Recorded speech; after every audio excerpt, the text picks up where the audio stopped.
Long live the new flesh, everybody. There's a new David Cronenberg movie, Crimes of the Future, just premiered at Cannes, and now it's in U.S. theaters. Meet the new Cronenberg, same as the old Cronenberg, but that's not a bad thing. No. Right? There's something oddly comforting about that, like putting on a warm sweater you found in your drawer that you hadn't seen in a while. Made of tumors. But someone has hacked into the sweater with knives to find out what's behind it. It is time to stop seeing. It is time to stop speaking. It is time to listen. It is, I guess it's the future, but it is that sort of distinctly Cronenbergian future where there's like, you're out of time completely. There's like old-fashioned technology with newer stuff, and it's really bleak, and it could be anywhere. It could be any European country. But we live in a world in which people are cutting into each other. People are performing surgery, and it is this intimate experience at a point in time where people don't feel pain anymore. And so they are trying to achieve some sort of sensation.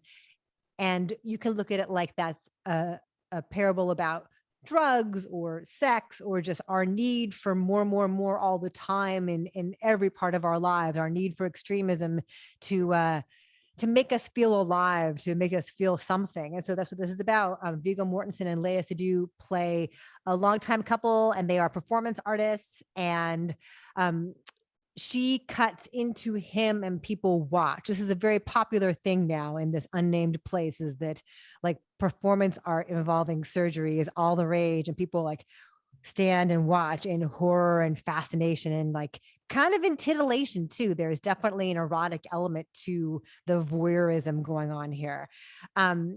And he's like making new organs and she's pulling them out, and there's a definite release to that for everybody involved.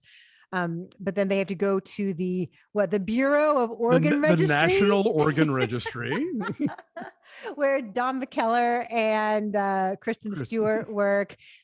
And she's doing like, it's almost like a very self-aware version of like all of the tics and quirks that she was criticized for at various points in her career. Like there's all kinds of like darting eyes, and her voice is kind of down here and breathy and quick and intense. She and McKellar are fangirling really hard over Viggo Mortensen. Like they run this government agency, but clearly they're just into it, you know? Yeah. And again, like because you've got Viggo Mortensen, because you've got Don McKellar, that's also like, you know, all the Cronenbergia, it's all very familiar and fun.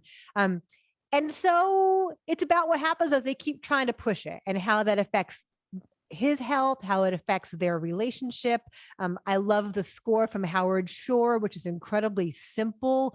It's just like a simple progression of notes. It's like horns, and there's like progressing, and it plays over and over and over again, but there's something kind of hypnotic about it, which feels very of a piece with this whole realm. I dug it. It's very familiar and also disturbing all at once. It's a Cronenberg film. And you left out the plastic eating cult. Oh, the plastic eating with Scott Speedman. Yes. This is a greatest hits collection, but the hits are great. You know, so like, you know, yes, this is very familiar Cronenberg in a lot of ways, and you've seen, you know, certain images. There's a subplot here about a beauty pageant for perfectly shaped organs, and that's a joke in Dead Ringers. So interesting. He's definitely calling on, you know, like you'll look at these sort of bug exoskeleton looking devices that people are crawling into, or bony surgical implements. You're like, okay, I've seen that, and I've seen that, you know, but it's still it's cool to see it all together, and he definitely creates this mood to it. I may be an outlier here. This is one of the rare Kristen Stewart performances I don't like. No? Just because I feel like she's indicating a lot, like I'm catching her acting. Like I think generally when you talk about the quirky stuff, usually she's really good at making it organic. And obviously she's going big here and kind of playing with it and having fun, and that's fine. But to me, it just felt so forced. And so I don't know, like I usually mannered. Thank you, mannered. I'll generally kind of go with whatever she's doing, and here I could just sort of like I could see her doing, you know. But yeah, But the this doing is feels like it belongs in the weirdness of this place. granted, yes. right? I mean, this is not a movie that is hewing to realism in any way. So, that, I suppose if you're going to do it anywhere, do it here. Mhm. Yeah, but I think there's a lot of interesting ideas here. Dave talked about it being kind of a satire of the art world, which in a way it Mhm. is, because that at one point he goes to see like this guy who's covered in human ears, do this sort of like dance performance. Everybody's like, psh, poser, those ears aren't even connected, and so this notion of like, this is the cool art and this is the shit art, but in the realm of like these body modifications. Mhm. And also I think this is, to me, it kind of felt like so many of the older Cronenberg movies like Videodrome or Existenz posits the new flesh as being Mhm. something like terrifying, and it's sort of like it's a warning about where society is going. And here there's almost a feeling like, well, here we are, might as well, like that. If we are going to pollute the planet, then maybe we should become a plastic eating cult. I don't know.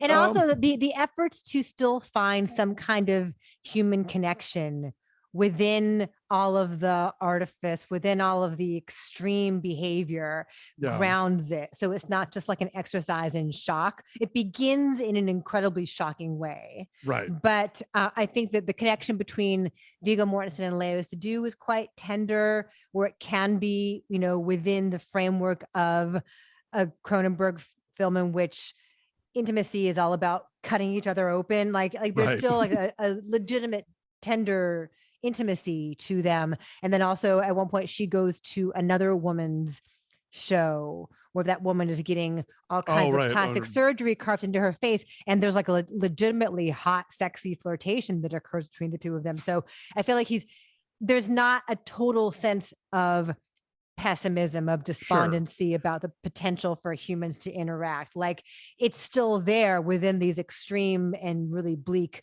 scenarios. Right. Well, I mean, The Fly at its core is a great love story. It just has all this other stuff that's happening around it. So he's very good at like keeping things on a human level, no matter how sort of bizarre and futuristic and crazy everything else is getting. I want to shout out Tanaya Beatty and Nadia Litz. They play the two women who like are who are the mechanics who work on the autopsy machine.